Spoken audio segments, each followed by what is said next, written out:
चेहरा देखना चाहता है, मुड़ मुड़ के देख। जब औलाद आदम इतना हसीन है नहीं, तो आदम के हुस्न का आलम क्या होगा। बेशक बाज आदमी इतने ही हसीन होते हैं, आदमी मुड़ मुड़ के देखता कितना अच्छा अल्लाह ने इसे बनाया, कितना खूबसूरत है। मैं तुम्हारे बाप हजरत आदम की खूबसूरती बता दूं तुम्हें, हर आदमी अपने साथ अपने बाप आदम की निशानियां लिए घूम रहा है और उनके हुस्न जमाल को लिए घूम रहा है, लेकिन उसे एहसास नहीं है कि आदम की निशानियां हमारे पास आखिर हैं क्या। सुन लो आज कुलड़िया के मुसलमानों, ये 10 उंगलियां हाथों की हैं और 10 उंगलियां पैरों की हैं और 10 उंगलियों में 10-10 नाखून, 10 उंगलियों में 10 नाखून हैं, है नहीं, एक उंगली में एक नाखून और पैर की एक उंगली में एक नाखून, इस तरह से 20 उंगलियां 20 नाखून हैं। तो जो रंग और जो मजबूती नाखून की होती है वही तुम्हारे बाप हमारे बाप हजरत आदम के जिस्म की थी। अल्लाह ने कयामत तक के लिए औलाद आदम के अंदर आदम की यही निशानी रख दी है और ये हर औलाद आदम को मिलती जाएगी। बेशक इसी से समझ लेना कि हमारे तुम्हारे बाप कितने खूबसूरत थे, है नहीं। ये निशानी हजरत आदम अलैहिस्सलाम की जो हर औलाद आदम के पास है, हर बंदे के पास आपको 20 उंगलियों में मिलेगी आपको हजरत आदम की निशानी। बहरहाल जैसे ही हजरत आदम के जिस्म में रूह आई, बड़े हसीन बड़े खूबसूरत हैं, रब को प्यार आया, समझे, रब को प्यार आया और फिर रब ने इंसान की फजीलत बयान करने के लिए और फजीलत जाहिर करने के लिए किस पर, फरिश्तों पर, इंसान को अशरफ बनाने के लिए और उसका अशरफ होना जाहिर करने के लिए और उसकी फजीलत बयान करने के लिए। क्योंकि जब रब ने कहा था इन्नी जाइलुन फिल अर्द खलीफा, मैं जमीन में अपना नाइब उतारने वाला हूँ, जमीन में मेरा खलीफा उतरने वाला है, मैं इंसान को भेजने वाला हूँ, तो सारे फरिश्तों ने एक जुबान होकर कहा था कालू अतजअलु फीहा मन यफ्सुदु फीहा व यस्फिकु दिमा नहनु नुसब्बिहु बिहम्दिका व नुक़द्दिसु लका क़ाला इन्नी आलमु मा ला तालमून। जब रब ने कहा जमीन में मैं इंसान उतारने वाला हूं, तो फरिश्तों ने कहा था या अल्लाह तू ऐसे को अपना खलीफा बनाएगा जो जमीन में उतरकर लड़ाई करेगा, तू ऐसे को अपना नायब बनाएगा जमीन में जो फसाद करेगा, जमीन में पहुंचने के बाद खूरेजियां करेगा। देखते नहीं है आप जमीन में कितनी लठैती होती है, कितने गिरेबान पकड़े जाते हैं, कितना लोगों को पीटा मारा जाता है, पड़ोसियों को सताया जाता है, सताया जाता है कि नहीं सताया जाता? ये खूरेजियां करने वाला, ये लड़ाइयां करने वाला, ये लठैतियां करने वाला, ये लाठी डंडे चलाने वाला, ये इंसान रब फरमाता है मैं जमीन में अपना खलीफा अपना नायब उतारने वाला हूं। फरिश्तों ने कहा या अल्लाह जो झगड़ा करेगा उसको तू जमीन में अपना नायब बनाएगा, जो खूरेजियां करेगा उसको अपना नायब बनाएगा। हम तेरी तस्बीह बयान करते हैं, हम तेरी पाकी बयान करते हैं, हम तेरा जिक्र करते रहते हैं, नहनु नुसब्बिहु बिहम्दिका व नुक़द्दिसु लका, हम तेरी तक़दीस बोलते रहते हैं। और खलीफा बनेगा इंसान जो लड़ाई करेगा, जो झगड़ा करेगा, जो खूरेजियां करेगा, गिरबान एक दूसरे का पकड़े, ये खलीफा बनेगा। रब ने फरमाया क़ाला इन्नी आलमु मा ला तालमून, रब ने फरमाया जो मैं जानता हूं वो तुम नहीं जानते। बेशक सुभान अल्लाह, जो मैं जानता हूं वो तुम नहीं जानते हो, बस यही पहचानवाने के लिए, क्योंकि फरिश्तों ने ऐसी बात रब की बारगाह में कह दी थी कि हम तेरी तस्बीह बयान करते हैं, हम तेरा जिक्र करते रहते हैं, हम तकदीस बयान करते रहते हैं, और खलीफा बनेगा ये, खलीफा बनेगा ये लड़ाई करने वाला, है नहीं। तो रब ने भाई बस वही तफूक जाहिर करने के लिए आदम, रब ने फरमाया तमाम फरिश्तों को ऐ फरिश्तों आदम के आगे झुक जाओ, आदम को ताज़ीमी सजदा करो। तो तमाम फरिश्तों को हुक्म था, और फरिश्तों के साथ साथ जो फरिश्तों का सरदार था जिसका नाम अज़ाज़ील था, क्या नाम था, जल्दी बोलो क्या नाम था, अज़ाज़ील नाम था। अज़ाज़ील फरिश्तों का सरदार था, समझ रहे हैं, इसको भी हुक्म था। सारे फरिश्ते रब के हुक्म से आदम के आगे ताज़ीमी सजदे में गिर गए, लेकिन ये अकड़ा खड़ा रहा। तकब्बुर अज़ाज़ील रा खार कर्द, बजिंदाने लानत गिरफ्तार कर्द, ऐसे अकड़ा। रब ने फरमाया तुझे झुकने से किसने रोका, तुझे सजदा करने से किसने मना किया? तो वो दलील देने लगा, ये नहीं कहा अल्लाह तेरा हुक्म था मुझे भी झुकना चाहिए था, नहीं, वो बहस करने लगा ऐसे अकड़ के। खलक़तहू मिन तीन खलक़तनी मिन नार, मुझको तूने आग से बनाया है, उसको मिट्टी से बनाया है। आग बुलंद होती है, आग इज्जत वाली होती है, आग शान वाली होती है, और ये मिट्टी है, मिट्टी जलील होती है, मिट्टी रुस्वा होती है, मिट्टी नीच होती है, मिट्टी कमतर होती है, मिट्टी जो है छोटी होती है। और उसकी जो दलील थी है ना, ये दलील इंसान की समझ में भी आ रही है। जब आप गैस जलाते हैं, लालटेन जलाते हैं, चिराग जलाते हैं, मोमबत्ती जलाते हैं, तो जो उसमें आग जलती है वो कहाँ जाती है? जल्दी बोलो, कहां जाती है? ऊपर को जाती है। और जब मिट्टी का ढेला आप ऊपर फेंकते हैं तो जितनी फेंकने वाले की ताकत लगती है उतना तो वो ऊपर चला जाता है, लेकिन जैसे ही फेंकने वाले की ताकत खत्म होती है वो मिट्टी नीचे गिरना शुरू हो जाती है, गिरना शुरू हो जाती कि नहीं हो जाती? इसका मतलब मिट्टी का हैज़े तबई नीचे है और आग का हैज़े तबई ऊपर है। बस यही दलील शैतान ने रब के सामने दी कि मैं इसलिए नहीं झुका कि ये मिट्टी है, मिट्टी जलील है, मिट्टी नीचे है, नीचे, और मैं ऊपर वाला हूं, मैं बुलंद वाला हूं, इसलिए मैं इसके आगे नहीं झुका। बात समझ में आ रही है? बस उसी दिन से इंसान के अंदर भी यही ऊंच नीच पैदा हो गई। क्या ऊंच नीच?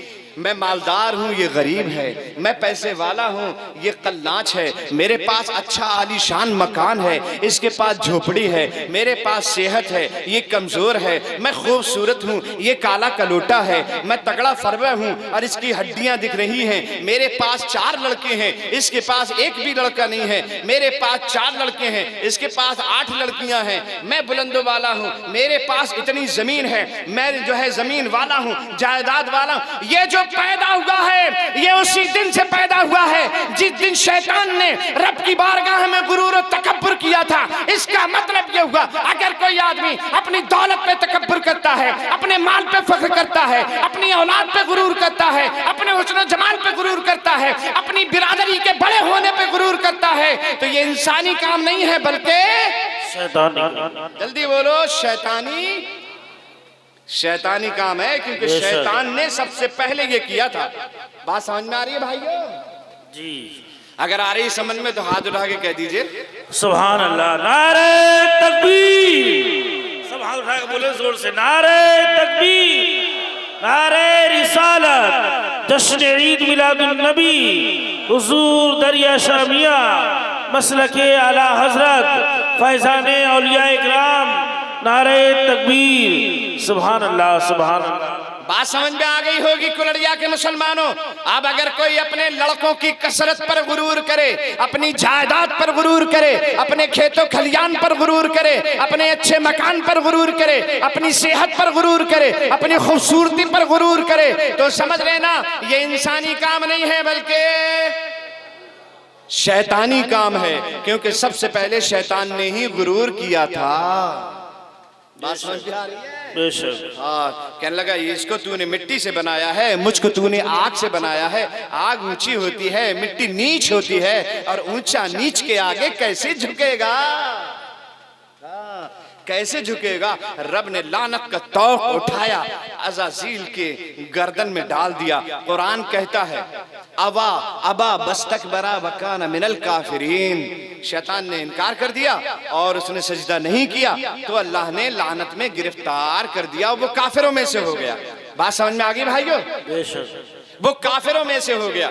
जैसे ही वो, तब तक फरिश्तों ने सजदा कर लिया, और जब सजदा हो गया तो फरिश्तों ने अपना सर उठा लिया।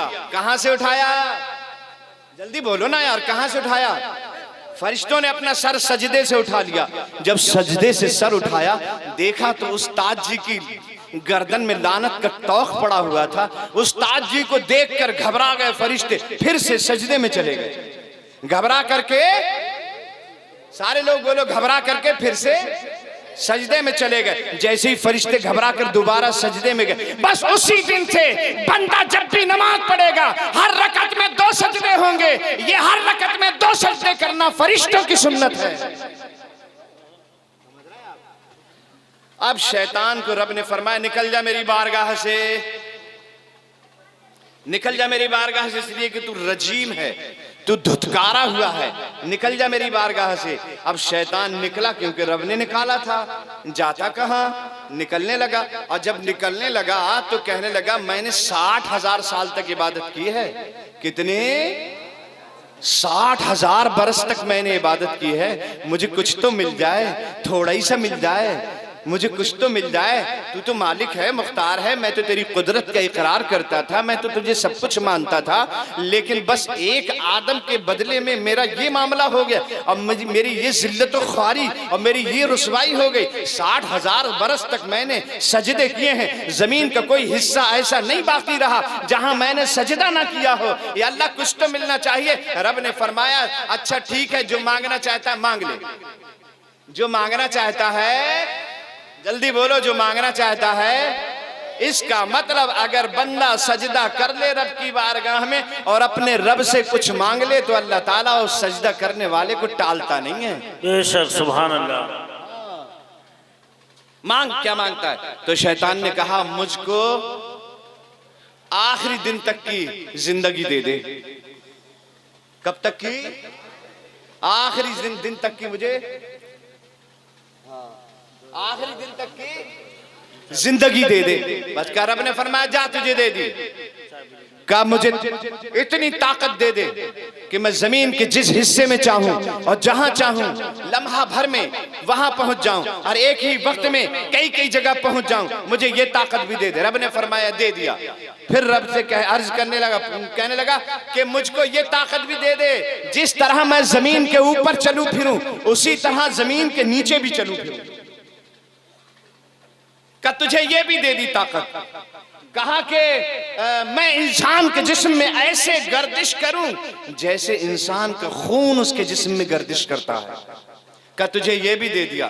इसका मतलब शैतान इंसान के जिस्म में खून की तरह गर्दिश करता है। जैसे खून का सर्कुलेशन होता है ऐसी शैतान का सर्कुलेशन होता है और पूरी दुनिया में जहां चाहता है एक लम्हे में पहुंच जाता है शैतान। और जिस तरह जमीन के ऊपर चलता फिरता है, कभी यहाँ कभी वहां, ऐसे ही जमीन के नीचे भी चलता है। और हम आपको दलील दे के बताएं जमीन के नीचे कैसे पहुंच जाता है। सुनो, हमारे यहाँ जब मुर्दे को दफन कर दिया जाता है तो दफन करने के बाद उसकी कब्र पर आजान दी जाती कि नहीं भाई? कब्र पे आजान दी जाती है। और कब्र पे जब आजान दी जाती है तो बिदाती लोग कहते हैं, वहाबी देवबंदी कहते हैं कि आजान देना बिदअत है, नाजायज है, हराम है। तुम्हारे पास कोई इसकी दलील है? आला हजरत ने एक किताब लिखी है और उस किताब का नाम है ईजानुल अज्र। समझे? उस किताब का नाम है ईजानुल अज्र। तो ये किताब आला हजरत ने लिखी है और उस किताब में लिखा है कि आजान के बहुत सारे फायदे हैं। आला हजरत ने बहुत सारे फायदे लिखे का सबसे बड़ा फायदा उसका ये है कि जैसे ही मुर्दे की कब्र पे आजान होती है तो आपको ये मसला पता ही है, मुर्दे को जब दफन कर दिया जाता है तो फरिश्ते आते हैं, एक का नाम मुनकर दूसरे का नाम नकीर है और वो सवाल करते हैं। पहला सवाल होता मन रब्बुका, तेरा रब कौन है? दूसरा सवाल होता मा दीनुका, तेरा दीन क्या है? तीसरा सवाल होता मा कुंता तक़ूलु फी हक़्क़ि हाज़िर रजुल, नबी के बारे में तेरा क्या अक़ीदा था? ये 3 सवाल किए जाते हैं। जो बंदा जवाब दे देता है उसको तो जन्नती फर्श बिछा दिया जाता है, जन्नत की खिड़की उसकी कब्र में खोल दी जाती है। और जो जवाब नहीं दे पाता है जहन्नमी फर्श बिछाया जाता है और जहन्नम की खिड़की खोल दी जाती है। मेरे भाइयों, ये 3 सवाल मुर्दे से कब्र में होते हैं, है ना? हदीस पाक में लिखा है जब मुर्दा कब्र में पहुंचता है घबराया होता है, अपना कोई वहां नहीं होता है, सारे लोग साथ छोड़कर जा चुके होते हैं। अब मुर्दा देखता रह जाता है, चिल्लाता रह जाता है, भाई भी गया, बेटा भी गया, भतीजा भी गया, खानदान वाला भी गया, दोस्त भी गया, कोई मेरी कब्र पे नहीं रहा। इसलिए हदीस पाक में लिखा है कि घर के कुछ खास लोग कब्र पर बैठ जाएं और इतनी देर तक ये दुआएं करते रहें। कितनी देर तक? जितनी देर में एक ऊंट ज़िबा किया जाता है और उसका गोश्त तकसीम हो जाता है, इतनी देर तक घर के खास लोग कब्र पर बैठे रहें। लेकिन यहाँ तो दफन किया, लड़का भी भागा, भतीजा भी भागा, चच्चा भी भागा, ताया भी भागा, सब भागे आते हैं। लेकिन हदीस पाक में लिखा है इतनी देर तक बैठे और ये दुआएं पढ़ता रहे कि जितनी देर में ऊंट ज़िबा करके गोश्त बना के तकसीम कर दिया जाता है। बात समझ में आ रही है? जल्दी बोलो यार, बड़े काम की बातें हैं। अब हमेशा याद रखोगे कि मुफ्ती साहब बहुत काम की बातें बता गए इतनी देर में। अरे इतनी बातें बता देंगे कि आपके जहन से निकलने लगेंगी क्या क्या। जरा मचल के कह दे सुभान अल्लाह, सुभान अल्लाह। अब तो आधे लोगों ने कहना भी बंद कर दिया, जरा सारे लोग मिलके कह दे सुभान अल्लाह। जो चाय नहीं पी रहे हैं वो तो कम से कम कह ही दे सुभान अल्लाह। समझ रहे हैं? ये इजाजतें जो हैं वो, हाँ, कब्र में मुर्दा परेशान होता है, समझे, हदीस पाक में लिखा है, वो घबराया हुआ होता है, जब तक फरिश्ते पूछने लगते हैं कि बता तेरा रब कौन है, तो और घबरा जाता है, जवाब नहीं दे पाता है। जब जवाब भूला हुआ होता है मुर्दा, आला हजरत फरमाते हैं जब तक मुअज्जिन कब्र पे खड़े होके कह देता अल्लाह अकबर अल्लाह अकबर, फरिश्ते कहते तेरा रब कौन है, उस मुर्दे को याद नहीं होता, मुअज्जिन कहता अल्लाह, फौरन मुर्दे को याद आ जाता है। आला हजरत कहते हैं फौरन मुर्दा जवाब देता है मेरा रब अल्लाह है। बेशक सुभान अल्लाह, फौरन उसे याद आ जाता है। ऐसे अशहदु अल्ला इलाहा इल्लल्लाह अशहदु अन्ना मुहम्मदुर रसूलुल्लाह, यानी तीनों सवालों के जवाब इसी आजान से मुर्दे के हल हो जाते हैं। इसलिए हम सुन्नी अपने मुर्दों की कब्र पर आजान दिलवाते हैं। जरा कह दीजिए आजान के नाम पे सुभान अल्लाह सुभान अल्लाह। तो शैतान ने इतनी इजाजतें मांग ली और उसके बाद निकलने लगा और कहने लगा मैं तेरे बंदों को अब्दुल आबाद तक बहकाता रहूंगा, तेरे बंदों को बहकाता रहूंगा। रब ने फरमाया जा बहका बहका, मैं भेज रहा हूं आदम को। बहका, कितना बहकाएगा है नहीं है? तू बहकाएगा, मैं आदम को भेजूंगा अपने बंदों को बचाने के लिए, है नहीं? तू बहकाएगा, मैं नूह को भेजूंगा, तू बहकाएगा, मैं शीश को भेजूंगा, तू बहकाएगा, मैं ज़करिया को भेजूंगा, तू बहकाएगा, मैं दानियाल को भेजूंगा, तू बहकाएगा, मैं शम्बाईल को भेजूंगा, तू बहकाएगा, मैं अय्यूब को भेजूंगा, तू बहकाएगा, मैं यूनुस को भेजूंगा, तू बहकाएगा, मैं यूसुफ को भेजूंगा, तू बहकाएगा, मैं इब्राहिम को भेजूंगा, तू बहकाएगा, मैं इसहाक को भेजूंगा, तू बहकाएगा, मैं इस्माईल को भेजूंगा, तू बहकाएगा, मैं ईसा को भेजूंगा, तू बहकाएगा, मैं मूसा को भेजूंगा, तू बहकाएगा, मैं मुहम्मदुर रसूलुल्लाह को भेजूंगा। बेशक सुभान अल्लाह सुभान अल्लाह, बेशक, जिंदाबाद जिंदाबाद। समझे? शैतान कह रहा है मैं बहकाऊंगा, कजा बहका, मैंने भी नबियों का सिलसिला जारी कर दिया है अपने बंदों को बचाने के लिए। शैतान सुनता रहा सुनता रहा सुनता रहा सुनता रहा सुनता रहा, जैसे ही हमारे आका का नाम आया और नाम आते ही उछल पड़ा एकदम, और उछल कर कहने लगा ये तो आखिरी पैगंबर हैं, ये तो आखिरी नबी हैं। कहाँ ये आखिरी नबी है, इनके बाद कोई नबी नहीं आएगा, ये खातमुन नबी, ये ना नबुव्वत का दरवाजा बंद का, जैसे ही या नबी आएंगे आखिरी नबी, उसके बाद तो मुझे मौका मिलेगा खूब बहकाने का, मैं तेरे बंदों को खुले बदे खूब बहकाऊंगा खूब बहकाऊंगा। रब ने फरमाया मैं अपने बंदों को फिर भी तुझसे बचाऊंगा। बेशक सुभान अल्लाह। कि नबियों का सिलसिला तो खत्म हो जाएगा, तू अपने बंदों को मुझसे कैसे बचाएगा? मैं बहकाऊंगा कि मैं अपने बंदों को बचाऊंगा, कि कैसे बचाएगा? कि नबियों का सिलसिला ही तो खत्म हो जाएगा, अंबिया ही तो नहीं आएंगे, रसूल ही तो नहीं आएंगे, लेकिन फिर भी हम अपने बंदों को बचाएंगे। अपने बंदों को बचाने के लिए हम अबू बकर सिद्दीक को भेजेंगे, बंदों को बचाने के लिए उमर फारूक आजम को भेजेंगे। तू बहकाएगा, हम उस्मान को भेजेंगे। तू बहकाएगा, मैं मौला अली को भेजूंगा। तू बहकाएगा, मैं हसन मुश्तबा को भेजूंगा। तू बहकाएगा, मैं शहीद करबला को भेजूंगा। तू बहकाएगा, मैं अबू हनीफा को भेजूंगा। तू बहकाएगा, मैं इमाम शाफई को भेजूंगा। तू बहकाएगा,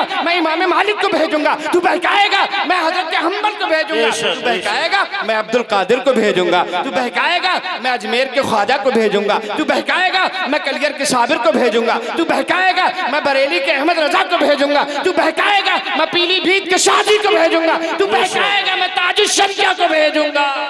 बेशक, नारे तकबीर, नारे रिसालत, जश्न ईद मिलादुन नबी, हुजूर दरिया शमिया, बस्ती बस्ती करिया करिया, बस्ती बस्ती करिया करिया, मसलके आला हजरत फैजाने औलिया इकराम, नारे